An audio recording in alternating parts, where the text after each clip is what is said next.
मंगलाचरण करेंगे। ओम नमः सिद्धेभ्य। जय श्री ओम नमः सिद्धेभ्य। जय श्री ओम नमः सिद्धेभ्य।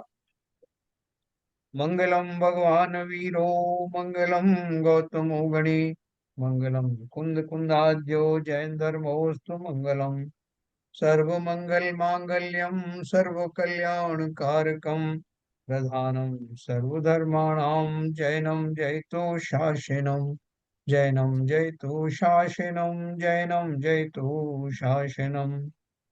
नमः समय साराय स्वानुभूत्या चकाशते चित स्वभावाय भावाय सर्वभावांतरच्छिदे।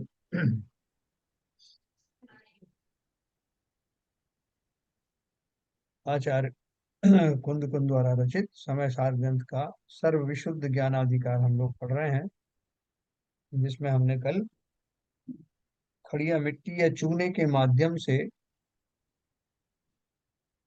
एक सिद्धांत जो है जाना।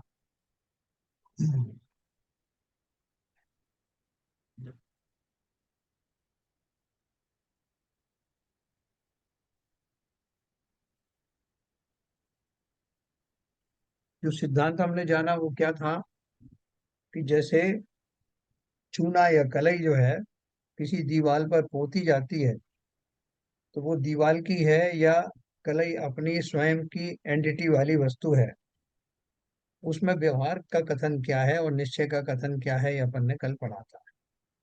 ठीक है, आज उसी बात को थोड़ा आगे बढ़ाएंगे और फिर उसको आत्मा पर घटित करेंगे कि निश्चय से आत्मा का कथन कैसे कर सकते हैं, व्यवहार से कैसे कर सकते हैं। दूसरी वस्तुओं के उदाहरण दे करके आत्मा पर उसको घटित करेंगे। और इस प्रोसेस में हमें आत्मा की जो स्थिति है, वस्तु स्थिति है, उसका न केवल ज्ञान कराया जाएगा बल्कि उस पर श्रद्धा लाने का उपक्रम भी किया जाएगा। तो अपन ने जो पढ़ा था कल, अपन आज उसको शेयर करते हैं। देखो,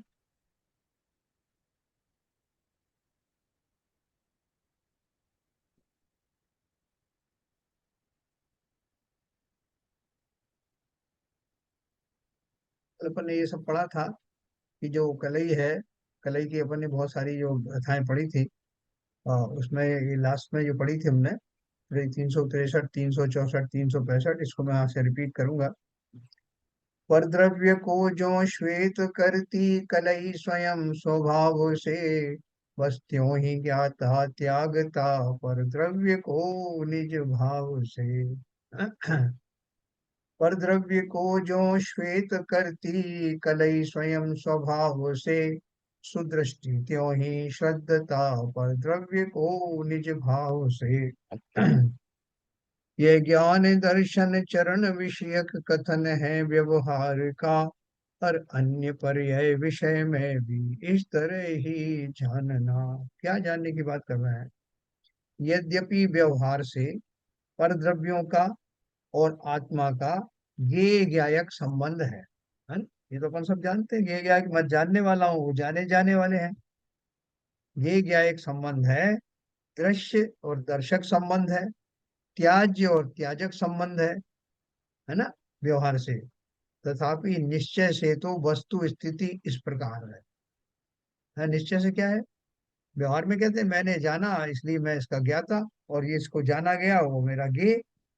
दृश्य और दर्शक में कि मैं दृष्टा हूँ, देखने वाला हूँ, दर्शन नाम का गुण मेरे अंदर है।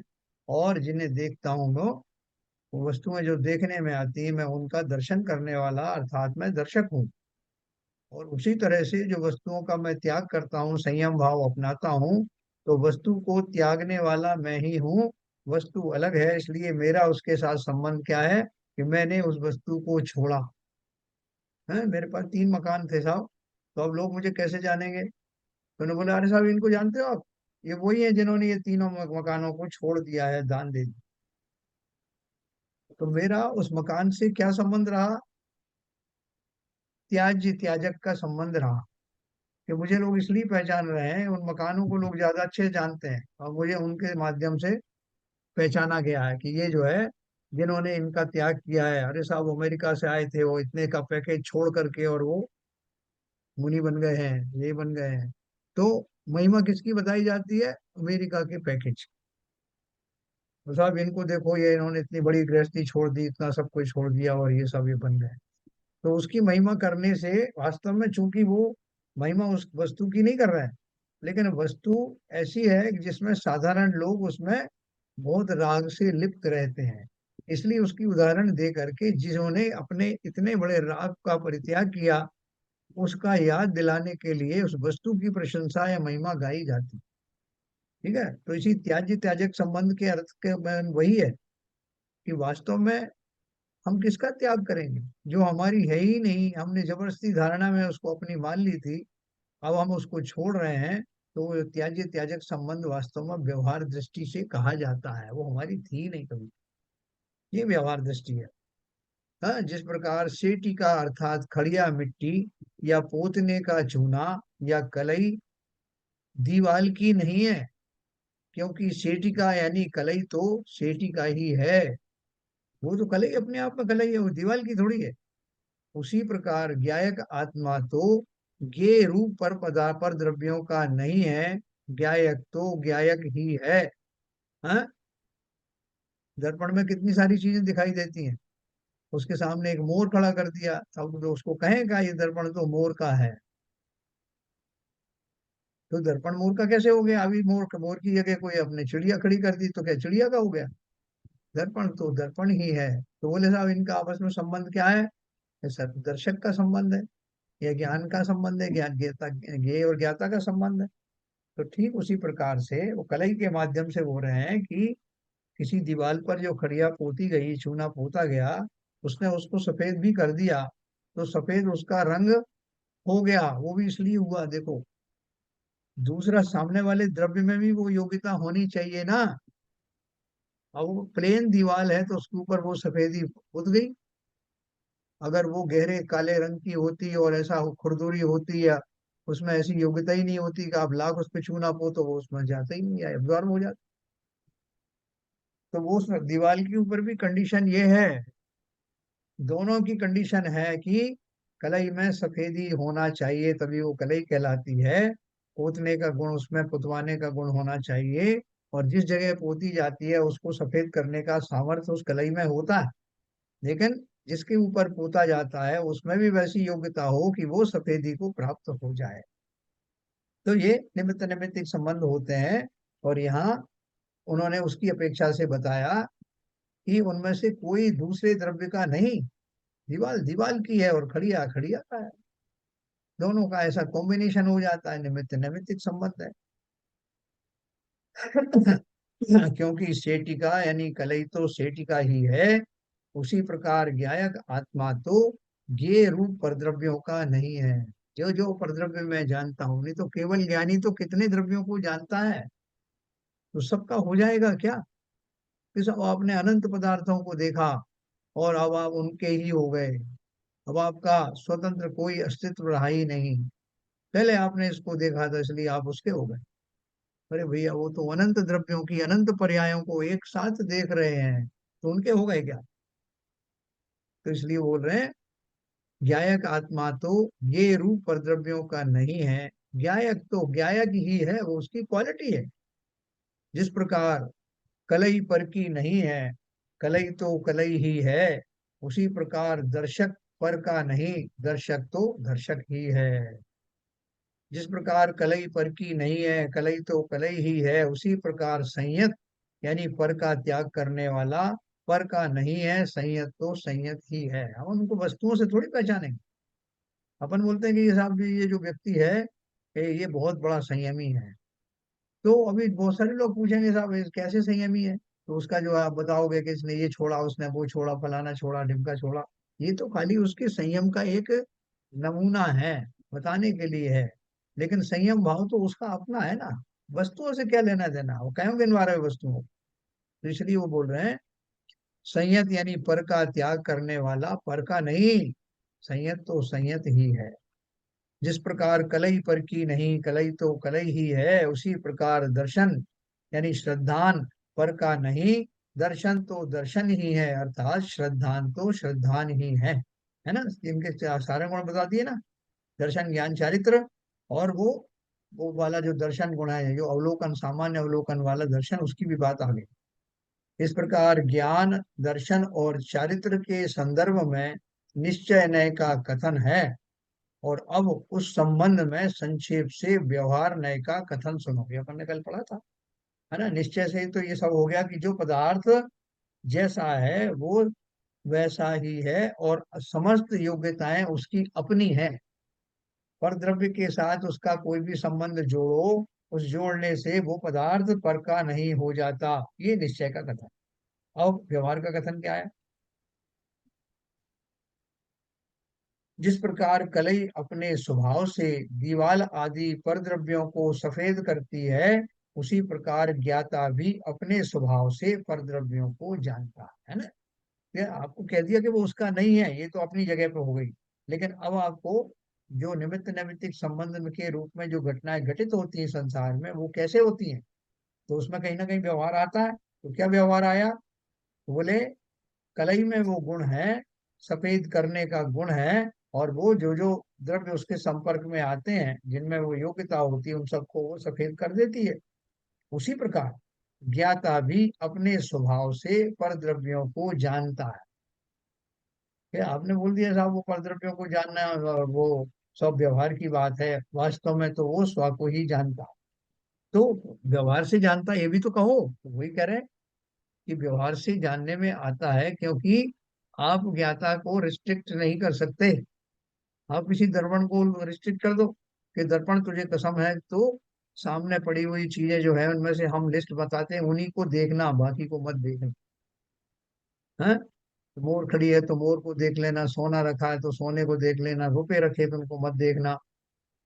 तो दर्पण क्या कहेगा अगर उसमें ज्ञान है? तो वो मेरा तो स्वच्छता ही मेरा स्वभाव है।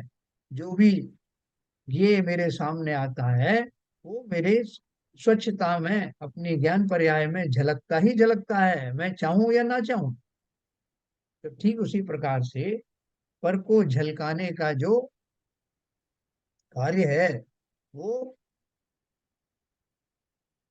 अभी आत्मा की बात करेंगे ना, तो उसी प्रकार जीव, जिस प्रकार कलई अपने स्वभाव से दीवाल आदि परद्रव्यों को सफेद करती है, उसी प्रकार ज्ञाता भी अपने स्वभाव से परद्रव्यों को जानता है। ये मेरी कैपेबिलिटी है।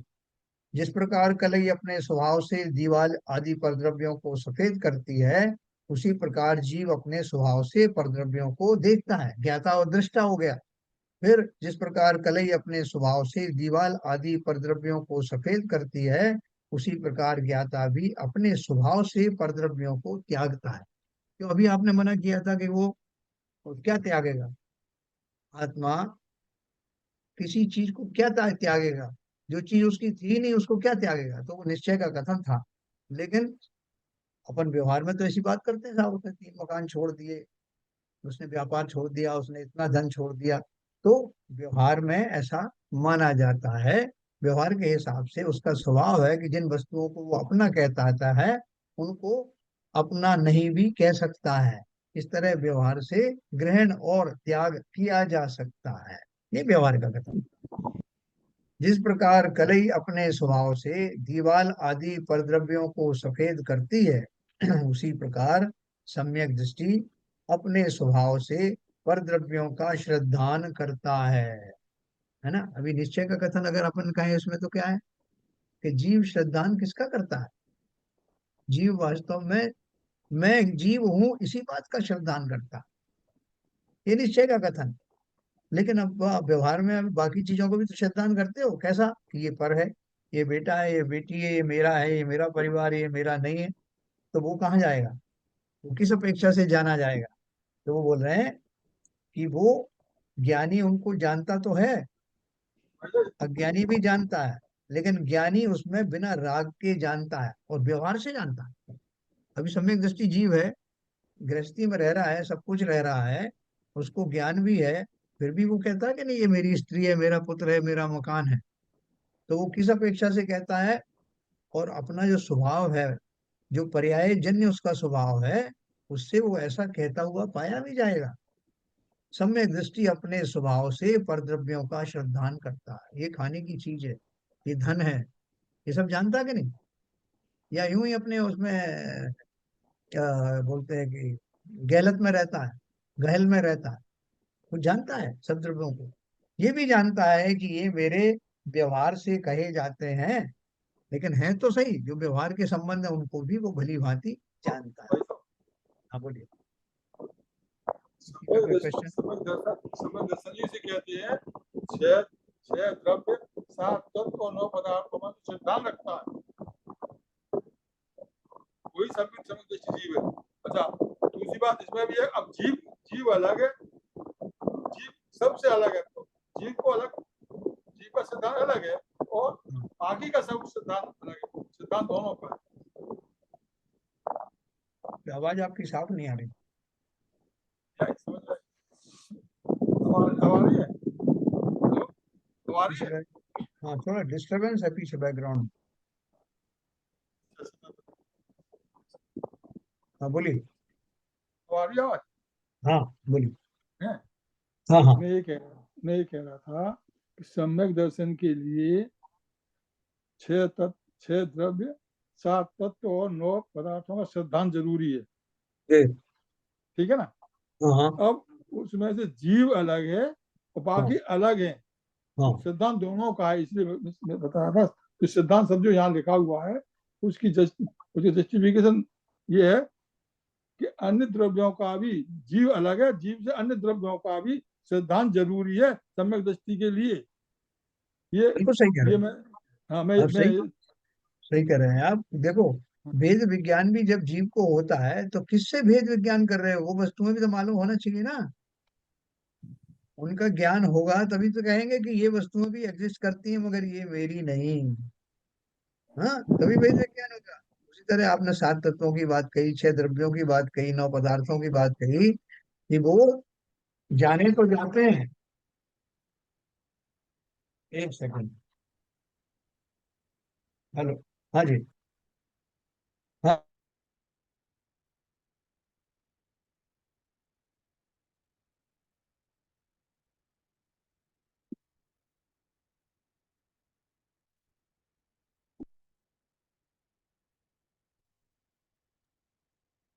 तो जो हम जब इनको जानते हैं सम्यक दृष्टि, देखो, अभी आप बोलोगे कि छह द्रव्यों को मिथ्या दृष्टि नहीं जानता क्या? सात पदार्थों को, सात तत्वों को मिथ्या दृष्टि नहीं जानता क्या? है, हम भी जानते हैं कि जीव है, उद्गल है, धर्म, हम रोज तो पढ़ रहे हैं। हम भी जानते हैं, तो आपने सम्यक दृष्टि को ही क्यों ठेका दे दिया? मिथ्या हम भी दृष्टि, नौ पदार्थ मिथ्या दृष्टि का सिद्धांत नहीं होता उस पर, सिद्धांत नहीं जानता होता। है हाँ वो सब तत्व सबको जानता है, सिद्धांत हाँ। नहीं होता, इसलिए वो मिथ्या दृष्टि है। और सम्यक दृष्टि सब, ये सभी चीजों को सिद्धांत रखता है इस पर, इसलिए वो सम्यक दृष्टि है। सिद्धांत मतलब कैसा सिद्धांत रखता है? कि जो वस्तु जैसी है उसको वैसी ही जानता है ना। और जो मिथ्या दृष्टि है वो क्या, ये मेरी है, वो उसकी है, फलाने की है, ढिमके की है, ये इससे मेरा ये लगाओ, उससे मेरा वो लगाओ। लेकिन सम्यक दृष्टि वस्तुएं एग्जिस्ट करती हैं तो जानता है। ये भी जानता है कि वो वस्तुएं पर्याय में, इस पर्याय में अपनी कही जाती है कि व्यवहार के कुछ मानदंड है उसमें कहा जाता है, लेकिन वास्तव में उनसे मेरा जीव का कोई नाता नहीं, इसको भली प्रकार जानता है। तो वो श्रद्धान जो है उसका दृढ़ बना रहता है, इसलिए वो राग आदि में जुड़ता नहीं। ठीक है ना। तो यहाँ जो व्यवहार का कथन है वो बोल रहे हैं कि व्यवहार से भी तो कहना पड़ेगा ना, ये मेरी पत्नी है, ये मेरे माता पिता है, कैसे मना कर देगा वो, भले ही सम्यक दृष्टि है। तो वो किस अपेक्षा से कहता है, ये बता रहे हैं कि व्यवहार में भी ये कथन होता है और वो व्यवहार की अपेक्षा ठीक भी है। ठीक है ना। जिस प्रकार कलई अपने स्वभाव से दीवाल आदि पर द्रव्यों को सफेद करती है, उसी प्रकार सम्यक दृष्टि अपने स्वभाव से परद्रव्यों का भी श्रद्धान करता है। आप ये समझो, स्व का तो है ही, परद्रव्य का भी करता है ना। इसी तरह की ये सारी गाथाएं हैं जिनका मैं आपको ये अर्थ बताऊंगा। ये गाथाएं पढ़ूं 356 से आगे तक के। यथा से मेरे ख्याल टीका तो पढ़ चुके हैं आप तो, है। पढ़ चुके हैं मेरे ख्याल से, था कल कल पढ़ी थी। हाँ, ये पढ़ ली थी अपन, 365 तक पढ़ ली थी, बराबर है। हाँ, इस, कल आपने पढ़ी थी, मुझे इस, ऐसा याद इस पड़ रहा प्रकार इस प्रकार ज्ञान दर्शन और चारित्र में व्यवहार न्याय का निर्णय कहा है। अन्य पर्यायों में भी इसी प्रकार जानना चाहिए। अन्य पर्याय मतलब गुणों की अन्य पर्याय। यह तो ज्ञान दर्शन चारित्र जो जो गुण हैं उनके बारे में व्यवहार ने कहा है। इसके अलावा और भी जो पर्याय हो सकती गुणों की, जैसे आपका वीर्य गुण की पर्याय है, सुख गुण की पर्याय है, हाँ, और दूसरे जो गुण हैं उनकी पर्यायों में भी इसी प्रकार से जानना चाहिए कि व्यवहार क्या है और निश्चय क्या है। अपन व्यवहार में जैसे अपन सुख की परिभाषा कहें तो व्यवहार से सुख किसे कहते हैं? व्यवहार में भी सुख होता है कि नहीं होता? बताओ भाई, कौन बताएगा व्यवहार से कोई सुख होता है क्या? बोलो ललित जी।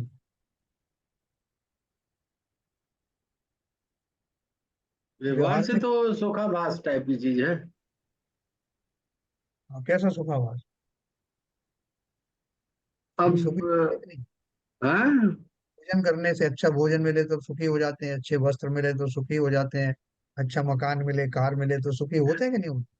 हाँ वही सुखाभास है वो, मतलब एक्चुअली सुख तो नहीं है वो, क्षणिक सुख है जो कि उससे महसूस होगा। पर वो निश्चय ऐसे नहीं है वो सुख एक्चुअली, क्योंकि वो तो हमारे है ही नहीं जिनको हम अपना समझ रहे हैं हाँ। कि ये मेरा मकान है या मेरा चीज है, मेरा बेटा है, मेरा ये जो भी है, तो वो तो आपका है नहीं, वो सब पर है एक्चुअली, और आप उसको अपना समझ के हाँ। सुखाभास की अनुभूति कर रहे हैं। हमें तो बहुत सुख मिलता है। आप भाई साहब क्या बात कर रहे हो? निशु बताओ, कितना सुख मिलता है? बढ़िया भोजन मिल जाए, बढ़िया कपड़े मिल जाए, गाड़ी मिल जाए, तो इससे कितना शरीर को इससे शरीर को सुख मिलता है पर आत्मा को नहीं मिलता। अरे शरीर सुखी है तो आत्मा भी सुखी हो जाएगा। नहीं, आत्मा क्यों सुखी हो जाए? इष्टोपदेश में मैंने पढ़ा था हाँ। कि जैसे शरीर जड़ है और आत्मा जीव है। अगर आत्मा को, अगर अपन आत्मा की खुशी चाहते हैं तो सामायिक प्रतिक्रमण और भी जो चीजें होती हैं, जैसे मुनि महाराज जी बन गए, ये सब होता है पर उससे शरीर को तकलीफ होती है। और जब अपन शरीर का पोषण करते हैं तो जैसे खाना पीना ये सब, तो आत्मा अपने आत्म ज्ञान में नहीं लग पाती है। मैं कुछ बोलूँ था इसमें? हेलो। हाँ। हाँ, बोलिए। हाँ। हाँ, मैं ये बोल रहा था कि जो आत्मा को सुख करती है वो सारा की सारा क्षणिक होता है। जैसे ही हमारी तृप्ति हो जाती है फिर बाद में फिर वो लगने लगती है। तो ये तो मतलब एक तरीके से जब भी हम लेते हैं तो उस समय थोड़े समय के लिए शांत हो जाती है, फिर वापस वो क्षुधा और बढ़ जाती है, फिर और तो ये तो ना खत्म होने वाली है, ये तो कभी क्षणिक है। और जो जो क्षणिक है तो वो आपको आपको हमेशा तो नहीं मिलेगी, तो आपको दुख देगी। तो ये मतलब ये एक ऐसे कुचक्र में फंस जाते हैं अपन कि उस सुख को भोगते रहते हैं, फिर उसकी वो क्षणिक हो जाता है, फिर किसी और उसमें चले जाते हैं। तो ये सब क्षणिक है, मतलब कहने का मतलब ये है कि ये अक्षुण्ण नहीं है। अच्छा, बिल्कुल ठीक है। ये आपने भी ठीक कहा, ललित जी ने भी ठीक कहा। लेकिन और थोड़ा सा और जरा गहराई से बताओ ना, इनको जो ये जो सुख है, इनको इंद्रिय सुखों को सुख क्यों नहीं माना जाता? हम निरोग हो जाते हैं, रोगी होने के बाद में तो सुखी महसूस करते हैं, अच्छे सब भोग आदि मिलते हैं तो सुखी होते हैं, तो इनको एकदम सुखावास क्यों कह रहे हो आप? ये तो किसी अपेक्षा से सुख तो है ना? वो किस अपेक्षा से सुख है, वो बताओ। हमारे कषाय की तृप्ति करते हैं एक्चुअली, इसलिए हमको लगता है कि सुख है ये। मन कषाय है, लोभ है, मोह है, उसकी तृप्ति हमारी क्षणिक हो रही है। हाँ। तो कषाय हमारे मान कषाय से रिलेटेड हो सकता है, या मोह हो सकता है, लोभ हो सकता है। हाँ। उन कषाय को आंशिक रूप से ये चीजें वो कर रही हैं, मतलब तृप्ति कर रही हैं। तो हमको लगता है कि कषाय हमारा शांत हुआ तो मतलब सुख का अनुभव, वो हुआ हमको अनुभव। बराबर।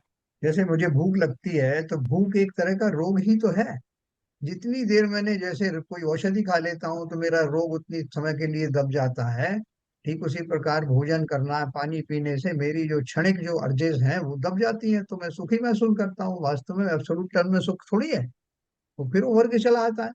क्षुधा रोग विनाश नाय, तृषा रोग क्यों करता हूं मैं? इसलिए कि ये सब शरीर की आवश्यकताएं हैं। और मैं उपभोग चूंकि है अंकल, ये मैं सब उपभोग है, उपभोग। हाँ, और चूंकि मैं शरीर को अपना मानता हूँ, मानता क्या हूँ, मैं ही शरीर हूँ, ऐसी मेरी मान्यता है। इसलिए शरीर में होने वाली जो अनुकूलताएं, जिन्हें मैं अनुकूलता मानता हूँ, उनके होने से अपने आप को सुखी मानता हूँ। क्योंकि वास्तव में ये मेरा मान्यता वाला सुख है। असली में तो मैं सुखी हुआ नहीं। क्यों? क्योंकि मैं शरीर नहीं हूँ। शरीर परद्रव्य है और शरीर स्वयं अचेतन है। ये भी नहीं कि शरीर सुखी हो रहा है कि दुखी हो रहा है, उसमें मान्यता मेरी ही चलती है। और शरीर को गलत तरीके से अपना मानने से वो मेरा जो राग का पोषण होता है, और राग के पोषण से ही मैं अज्ञान दशा में उन उन उपायों से सुखी हुआ मानता हूँ। जबकि वास्तव में अगर मैंने अपना स्वरूप सही जाना, तो ये भी जानूंगा कि मेरे स्वभाव में क्या है, किस स्वभाव के कारण कौन सी वस्तु मुझे सूट करती है।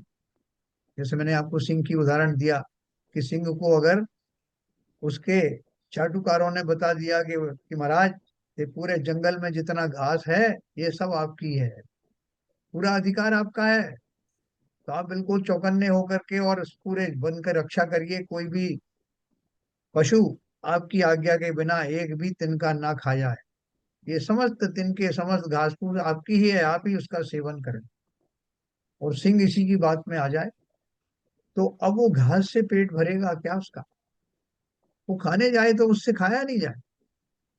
तब किसी ने कहा कि महाराज, आपका ये स्वभाव है ही नहीं, ये भोजन आदि, घास फूस आदि, ये आपके स्वभाव के योग्य नहीं।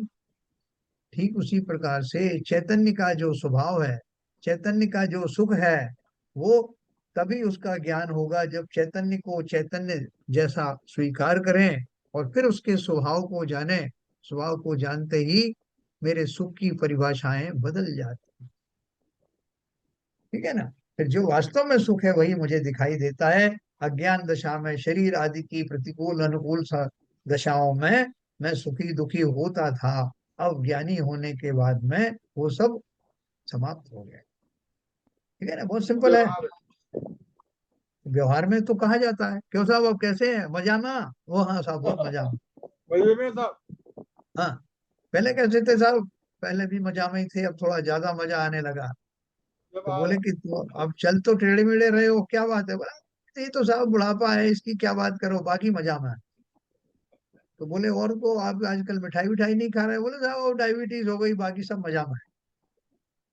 तो ये सब जो मजे की व्यवहार जो बदल डेफिनेशन बदलती रहती है, क्या मजा में है? तो ये जो व्यवहार से ये सब बातें कही जाती हैं। लेकिन जैसे जैसे जीव ज्ञानी होता जाता है, उसको ये मजा का अर्थ समझ में आता है कि सुख नहीं पर द्रव्यों में है। ये अच्छी तरह से जान लेता है। फिर उसका मजा का डायरेक्शन बदल जाता है। फिर उससे पूछो कि ऐसा आनंद में तो हो ना? एकदम आनंद में हूँ, स्व का आनंद आ रहा है। जब तक उस विकल्प आनंद है, जब तक विकल्प है तब तक जी। आनंद है ही नहीं। हाँ। जहाँ विकल्प खत्म हुए वहीं से आनंद शुरू हो जाता ठीक है ना? तो आपने सही कहा ललित जी कि ये सुखाभास है। सुखाभास कैसे है? हम जब इसको बार बार अपन रिपीट करेंगे इन चीजों को, तो हमारे कहीं श्रद्धा के लेवल पर हम स्वयं को ही समझा रहे हैं। दूसरों को क्या समझाऊं? हम स्वयं ही समझ रहे हैं कि वास्तव में जो अज्ञान दशा में मैं जो सुख की परिभाषाएं मानता हूँ, वो सुख है ही नहीं, हो भी नहीं सकते, क्योंकि मैं शरीर हूं ही नहीं। ऐसा बार बार रिपीट करने से, बार बार अभ्यास से मुझे ये विश्वास होने लगता है कि मैं तो चैतन्य हूँ, अनंत सुखों का धारी अभी हूँ, इसी वक्त हूँ। उसका वेदन नहीं कर पा रहा हूँ अपने अज्ञान की परत के कारण। बाकी तो सुखी मैं अभी भी हूँ, अभी भी मजा में हूँ। लेकिन मैं किस मजा की बात करता हूँ? है ना? इसलिए अपनी इस परिभाषा को जितने भी देर तक कुंद कुंद आचार्य हमें जिस जिस का बहाने से बता रहे हैं, उनमें से खोज लेना कि इस सब गाथाओं में मैं कहाँ? मैं खड़िया मिट्टी हूँ कि मैं दीवाल हूँ, कि मैं ये हूँ कि मैं ज्ञाता हूँ? कहाँ खड़ा हूँ? है बहुत अच्छे से इसको जानना। क्योंकि ये मुझे अपना काम करना है। मुझे खड़िया से क्या लेना देना, मुझे दीवाल से क्या लेना देना। उनके माध्यम से मुझे अपने ऊपर घटित करना है कि मेरा स्वभाव क्या है। मैं दूसरे द्रव्यों का हूं क्या? क्योंकि उन्हें जानता हूं इसलिए उनका हो गया क्या, उन्हें देखता हूं उनका हो गया क्या, उनको त्याग ग्रहण करता हूं तो उनका हो गया क्या।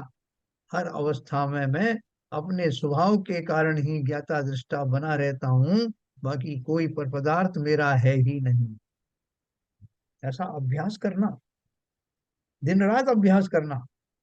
जब भी कभी दुख की सामग्री इकट्ठी हो जो कि संसार में प्रचुरता से पाई जाती है, तब भी सोच के देख लेना कि मैं इन सब सामग्रियों से अलग हूँ, इन सब घटनाओं से अलग हूँ। मैं पहले सोचता था साहब वो ठीक है, मेरे ऊपर गुजरती तो बात ठीक है, मेरे परिवार पर घटित हो रही है, अब तो मुझे दुखी होना स्वाभाविक है। काहे कि दुखी होना स्वाभाविक है? कितने परिवार मिले, आज मिला क्या पहली बार? अनंतों बार परिवार और सब मिले, स्वजन मिले, जो कहाँ जहाँ चले गए, किस किस हालत में है, किस किस को याद करोगे। इसलिए इन सब पर्यायों में कुछ धरा नहीं। जब पर्यायों से ही कोई नाता नहीं रहा, तो स्व का जो शरीर आदि मिला है ये भी तो एक पर्याय है। कहाँ भटक रहे हो? इन सब से निराला मैं, क्योंकि सबको जानता हूँ कि मुझे अपने इस जानपने से ही मोह हो गया। तो भाई साहब मुझे जानते हो क्या आप? अरे साहब आपको कौन नहीं जानता, मैं तो बहुत पहले से जानता हूँ। उनको बोले उनको नहीं जानता साहब, थोड़ी मेमोरी मेरी वीक हो गई। ये जानना पहचानने से क्या होने वाला? हम उसमें ही संतुष्ट हो जाते हैं, मैं इतने लोगों को जानता हूँ, इतने लोग मुझे जानते हैं। कभी तैश में आता हूँ तो बोलता हूँ कि तुम जानते हो मैं कौन हूँ? अरे मैं खुद ही नहीं जानता कि मैं कौन हूँ, दूसरों से क्या जनवा रहा हूँ। तो इसलिए इन गाथाओं के माध्यम से व्यवहार की बात और निश्चय की बात दोनों समझना, और जहां अंतरंग दशा की बात आए हो जाना अपने आनंद में है। इस प्रकार ज्ञान दर्शन और चारित्र में व्यवहार नय का निर्णय कहा है, अन्य पर्यायों में भी इसी प्रकार जानना चाहिए। इन गाथाओं का भाव आत्मख्याति में इस प्रकार स्पष्ट किया है। सेटी का अर्थात कलई श्वेत यानी सफेद पदार्थ है, और दीवार आदि सफेद किए जाने वाले यानी सफेद किए जाने योग्य, होते जाने योग्य पदार्थ हैं। अब श्वेत करने वाली कलई श्वेत किए जाने योग्य दीवाल आदि पर द्रव्यों की है या नहीं। क्वेश्चन क्या पूछा कि जो सफेद करने वाली जो कलई है वो दीवाल का ही पार्ट है या नहीं है, हैं? इस प्रकार यहाँ उनके तात्विक यानी पारमार्थिक संबंध की मीमांसा की जा रही। इससे एक बड़ा सिद्धांत घटित होने वाला है, इसलिए यह बात कही उन्होंने।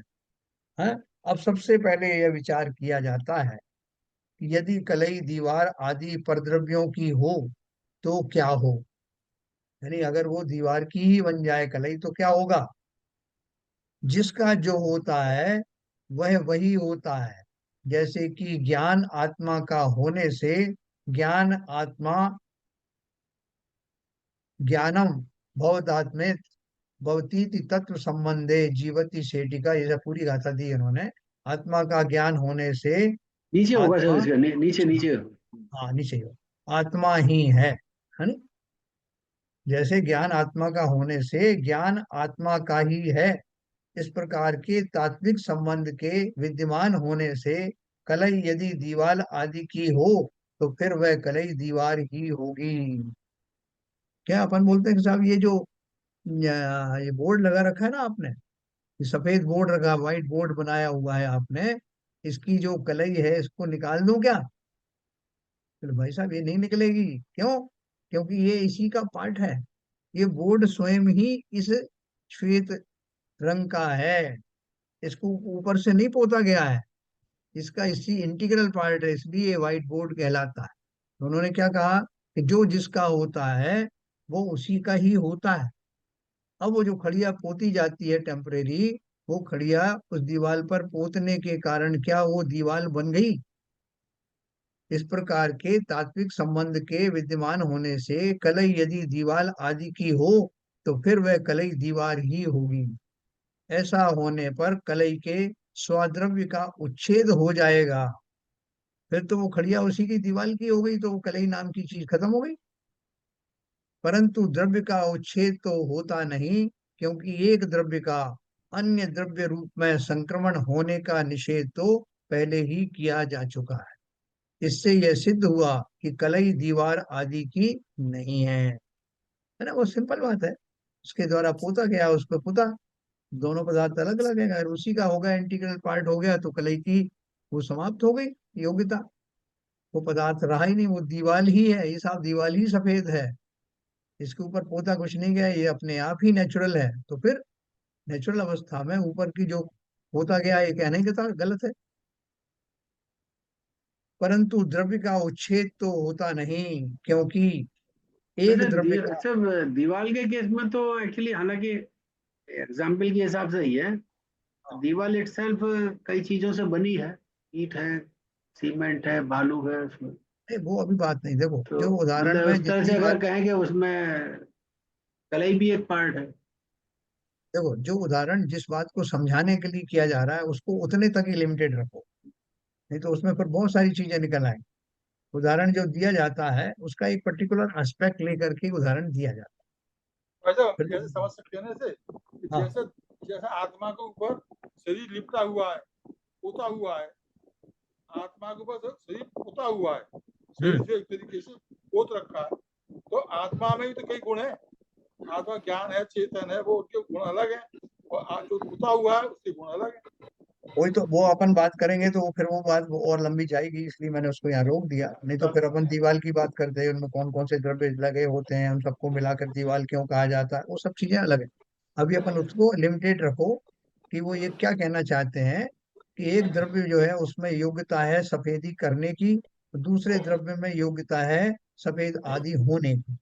दोनों का निमित्त निमित्तिक संबंध हुआ, और पता लगा कि कलई के द्वारा वो सफेद कर दी गई है, लेकिन कलई अलग द्रव्य है और दीवार अलग है ना, सिंपल बात है। अंकल उच्छेद मीन्स क्या होता है? उच्छेद माने समाप्त हो जाना। ऐसा होने पर कलई के स्वद्रव्य का उच्छेद हो जाएगा, मतलब वो समाप्त हो जाएगा। परंतु द्रव्य का उच्छेद तो होता नहीं, कोई भी द्रव्य कभी नष्ट होता नहीं, समाप्त होता नहीं, क्योंकि एक द्रव्य का अन्य द्रव्य रूप में संक्रमण होने का निषेध तो पहले ही किया जा चुका है। मतलब एक द्रव्य दूसरे द्रव्य रूप बदलता नहीं, ओरिजिनल जो द्रव्य है वो द्रव्य वैसा ही बना रहता है, वो कभी बदलता नहीं। पुद्गल बदल करके जीव नहीं होगा, जीव बदल कर पुद्गल नहीं होगा, धर्म द्रव्य बदल कर अधर्म द्रव्य नहीं होगा, है आकाश द्रव्य बदल के काल द्रव्य नहीं होगा। सब द्रव्य अपने अपने जो स्वभाव है उसमें ही बने रहते, ठीक है ना। इससे ये सिद्ध हुआ कि कलई दीवार आदि की नहीं है। ये सिद्धांत क्यों समझा रहे हैं, कलई और दीवार क्यों लेके आए, क्योंकि उनको आत्मा के बारे में समझाना। अब आगे विचार करते हैं कि कलई दीवार आदि की नहीं है, तो फिर वह कलई किसकी है ना। देखो दूसरे लोग जो है बहुत सारी इसमें जो है वो तर्क करते हैं कि साहब ये पर पदार्थ है, पर पदार्थ है तो किसका पदार्थ है? पर पदार्थ है मतलब मेरा नहीं है, आपका नहीं है, तो किसी और का किसका है, उसका नाम बताओ, मैं उससे पूछे हूँ। धन पर का है, स्त्री पर स्त्री है, तो बताओ मुझे वो किसकी है। ऐसे कुतर्क भी लोग लगाते। तो यहाँ कुतर्क की बात नहीं है, यहाँ वो क्या बोल रहे हैं कि कलई दीवार आदि की नहीं है तो फिर वो कलई किसकी है? हाँ, यदि यह कहा जाए कि वह कलई कलई की ही है, तो प्रश्न उपस्थित होता है कि उस कलई से भिन्न दूसरी कौन सी कलई है कि जिसकी वह कलई है? अपन कहते हैं ना कि साहब मैं, मेरा शरीर, तो अभी बोल दिया जाए कि मेरा शरीर नहीं साहब, मैं ही शरीर हूं। अगर मैं ही शरीर हो गया तो अपन क्या बोलेंगे कि मेरा शरीर, मैं मेरा शरीर। तो मेरा शरीर का अर्थ क्या है कि मतलब मैं स्वामी हूँ और ये अभिषेक, शरीर जो है हाँ, मैं शरीर हूँ और ये शरीर के साथ में मेरा स्वामी और स्वामित्व जिसका है, ऐसे दो संबंध बनते हैं, है ना। जब मैं किसी चीज को अपना कहता हूँ, उसका कहता हूँ किसी वस्तु का, तो उसके साथ में स्वामी और जो जिसका वो स्वामी है, दो संबंध बनते हैं।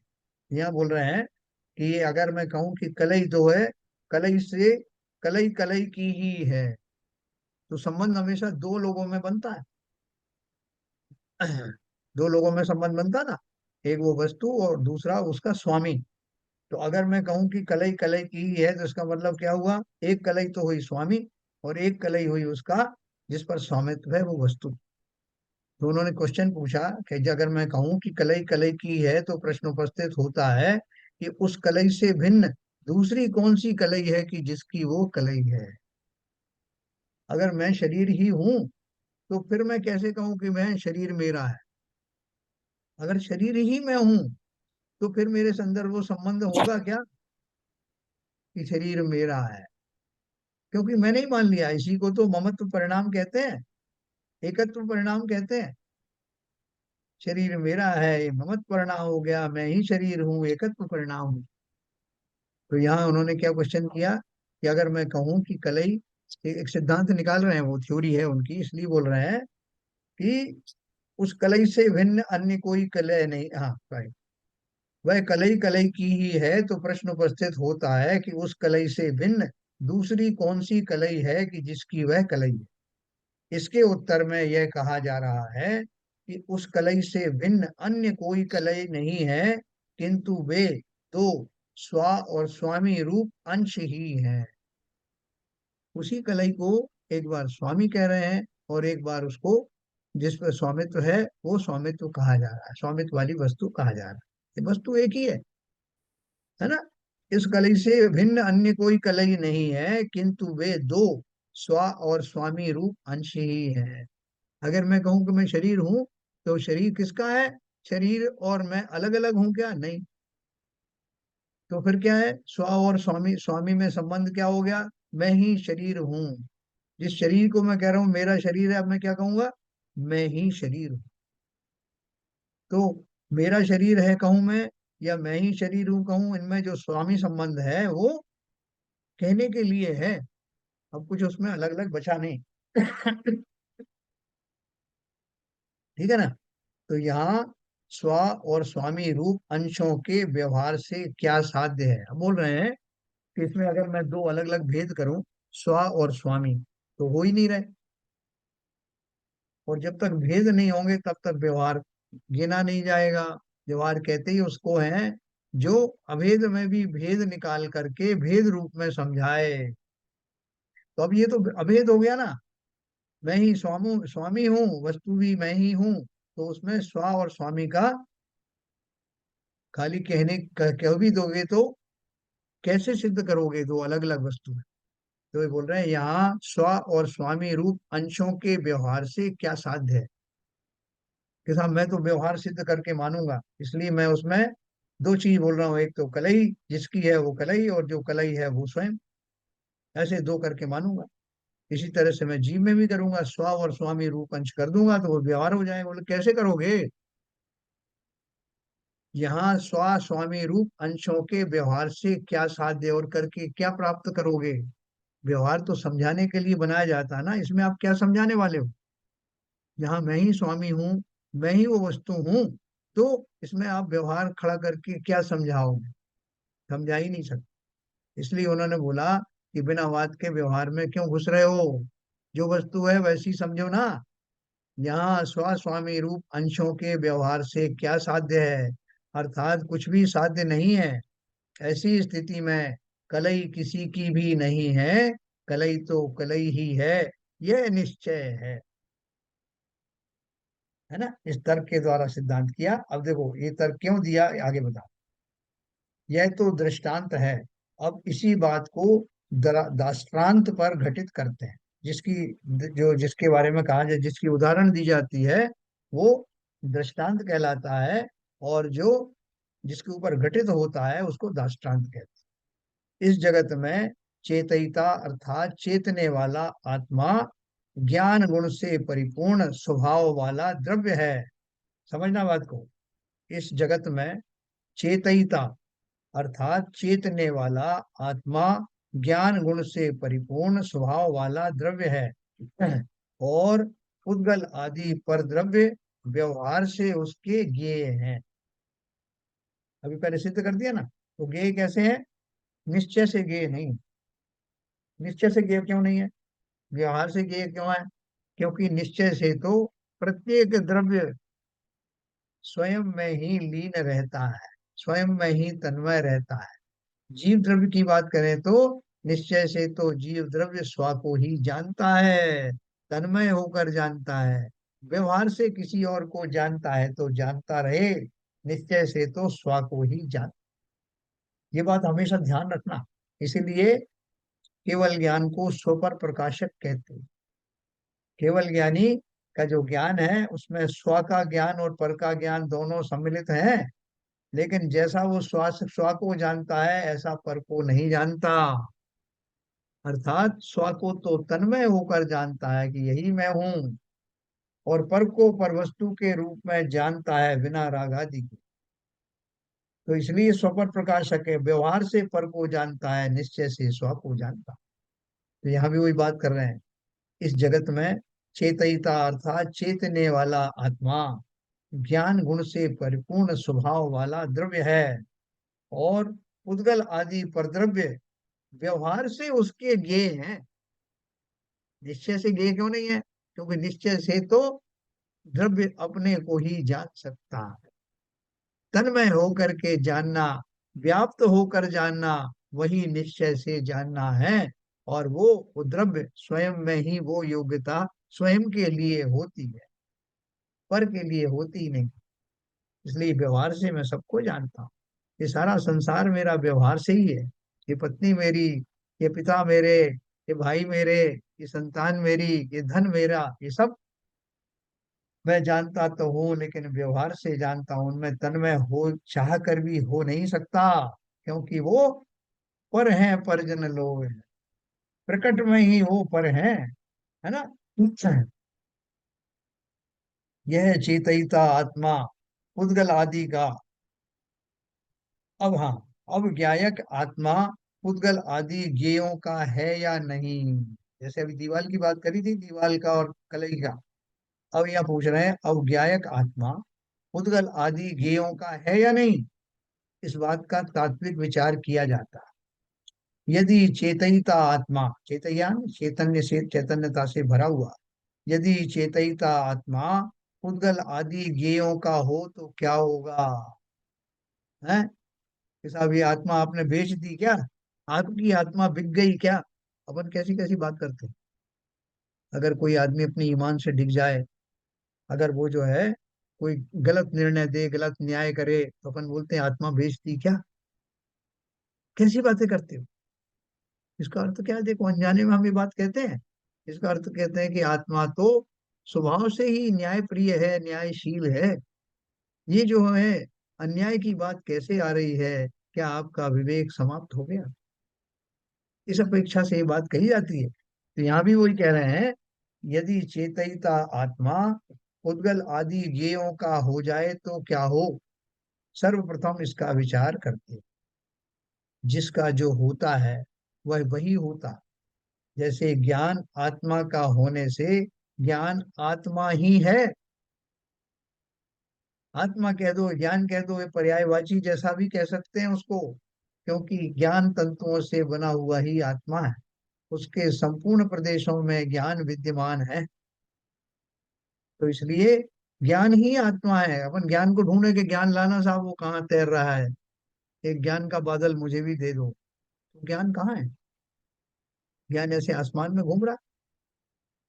ज्ञान को आश्रय किसका है? जीव का आश्रय है। जीव ही ज्ञानमय है, ज्ञान ही जीव है। इसलिए बोल रहे हैं, ज्ञान आत्मा का होने से ज्ञान आत्मा ही है। केवल ज्ञान क्यों कहते हैं उनको? केवल ज्ञानी। तो केवल ज्ञानी का अर्थ क्या है? केवल ज्ञानी कह दिया तो वो अनंत का स्वरूप ज्ञान में आता कि नहीं आता? ज्ञान कहाँ मिलेगा? बोले साहब केवल ज्ञानी के पास है।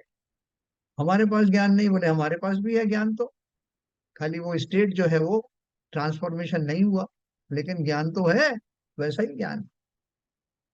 ज्ञान आत्मा का होने से ज्ञान आत्मा ही है, ऐसा तात्विक संबंध जीवित होने से यानी बना रहने से चेतयिता आत्मा यदि पुद्गल आदि का हो तो आत्मा को पुद्गल आदि ही होना चाहिए। और ऐसा होने पर आत्मा के स्वद्रव्य का उच्छेद हो जाएगा। जैसे दीवाल और उसका बताया था ना, सफेदी का। किंतु द्रव्य का उच्छेद तो होता नहीं। वही की वही उन्होंने यहाँ रिपीट किया है, खाली उसकी जगह पे आत्मा शब्द कर दिया। द्रव्य का उच्छेद तो होता नहीं, क्योंकि एक द्रव्य का अन्य द्रव्य रूप होने का निषेध तो पहले ही किया जा चुका है। इस प्रकार यह सिद्ध हुआ कि चेतयिता आत्मा उद्गल आदि का नहीं है। मेरा ज्ञान तो साहब बहुत सारी जगह गया, इसलिए बहुत सारे अज्ञानी क्या मानते हैं, भैया ज्यादा देखा मत करो, ज्यादा ज्ञान मत लगाया करो, आपका ज्ञान खराब हो रहा है, खर्च हो रहा है। अभी आपने कल जो है इतने सारे पर्दों के बारे में ज्ञान किया था, परसों आपने इतने मकान देखे थे, तो ज्ञान खर्च होता है ना, बचा के रखो उसको। भाई साहब इस बात को पहले से जानते थे, दुनिया भर की कलई खराब कर दी आपने। है कलई खराब कर दी, कलई खोल दी लोगों की, है ना, कलई ये तो खोलना बहुत भी पहले कहते से कई बार बता चुके हैं आप, कई बार हैं। व्याख्यान कर चुके हैं, कई हाँ शास्त्र इस पर बोल चुके हैं आप। हाँ, इतना समझाने में दुनिया भर की कलई वो दुनिया इतना भर कलई। की इतनी कलई खराब कर दी आपने, इतनी बातें बातें खराब कर दी, इतना ज्ञान खराब कर दिया, है ना, ज्ञान वेस्ट हो गया। इतने गेयों को जाना तो वो केवल ज्ञानी कितना वेस्ट करते हो, तो समस्त जगत के समस्त पर्यायों को एक साथ, तीनों काल के वो एक साथ जानते हैं, तो कितना ज्ञान वेस्ट हो गया। तो तभी किसी ने कहा ना कि सरस्वती के भंडार की बड़ी अपूर्व बात, ज्यों खर्चे त्यों त्यों बढ़े, बिन खर्चे घट जात। ज्ञान का जितना जितना व्यापार बढ़ाओगे उतना उतना ज्ञान बढ़ता हुआ दिखाई देगा, और चुपचाप बैठे रहो तो ज्ञान कुंद हो जाएगा, ज्ञान कम हो जाएगा। कि साहब मेरे को पहले अभ्यास बहुत था, अब तो कुछ समझ में नहीं आता, अभ्यास में नहीं लिया उसको। इसलिए इस ज्ञान का उपयोग करना सीखो।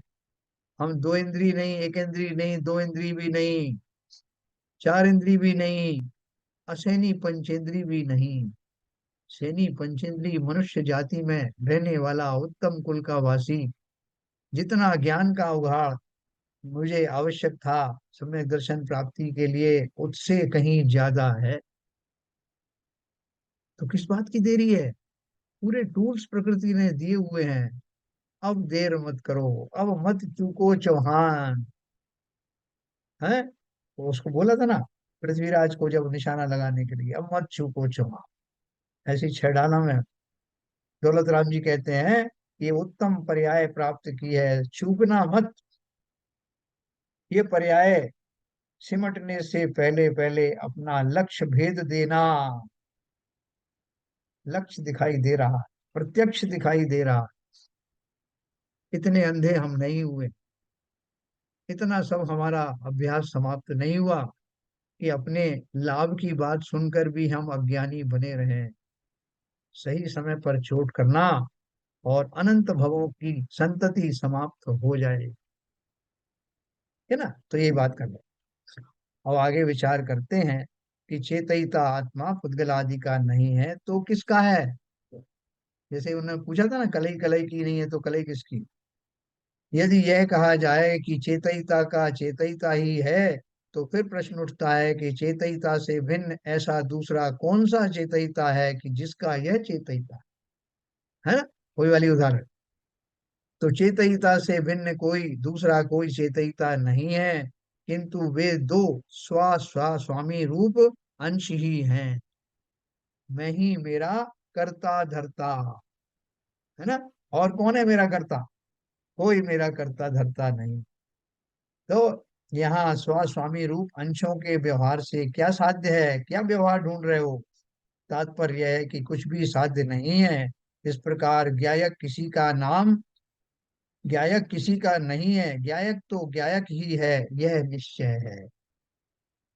फिर अब मैं किसका ज्ञायक हूँ, अपने लोग व्यवहार में तो बोल देते हैं कि साहब ये इनका पति ये है, ये इनकी पत्नी है। वो उनका पति कौन है, उनकी पत्नी कौन है साहब, ये इनके पिताजी कौन है। ये संबंध तो हम बनाते रहते हैं व्यवहार में, लेकिन निश्चय में ये संबंध कैसे बनाओगे कि ये गायक हैं, किसके गायक हैं। व्यवहार से तो कह दो साहब ये संसार के जितने द्रव्य हैं उनके गायक हैं, लेकिन निश्चय से वो द्रव्य स्व का ही ज्ञाता है। जब स्व का ही है तो उसमें स्व और स्वामी का संबंध कहाँ से हुआ? मैं ही ज्ञाता हूँ, मैं ही करता हूँ, मैं ही भोगता हूँ। इसलिए सारे विकल्प समाप्त होकर के स्व में विचरण करने का समय आ गया, है ना। इस प्रकार यह बताया गया है कि आत्मा परद्रव्य को जानता है, यह व्यवहार का कथन है, और आत्मा अपने को जानता है, इस कथन में भी स्व स्वामी अंश रूप व्यवहार है। निश्चय तो यह है कि ज्ञायक ज्ञायक ही है, मैं ही मेरा करता धरता, ये भी कहना पड़ता है। ये जो व्यवहार इसमें थोड़ा सा आ गया ना, मैं ही मेरा करता धरता, निश्चय को समझाने के लिए। ये मेरा क्या हुआ? मैं ही हूं। इसलिए वो जो किंचित व्यवहार जीवन में आ जाता है, कहने के लिए आ जाता है। इसलिए जिनेंद्र भगवान जो कुछ कहते हैं उससे कहीं अधिक जानते हैं। कहना तो उनके ऑटोमेटिकली निकलता है, सोच करके कुछ नहीं होता, है ना। तो मैं ही मेरा करता धरता, मुझ में पर का कुछ काम नहीं, मैं मुझ में रहने वाला हूँ, पर मैं मेरा विश्राम। तो अभी अपन इसी बात को लेकर विश्राम करते हैं। बहुत थक गए अपन आत्मा की बात सुन सुन के, है ना। कल अपन जो बचा हुआ है पोर्शन पढ़ेंगे, बहुत अच्छे से पढ़ेंगे, बिल्कुल उसमें डूब करके पढ़ेंगे। ठीक है सर, चलिए, समय हो गया, जिनवान स्तुति।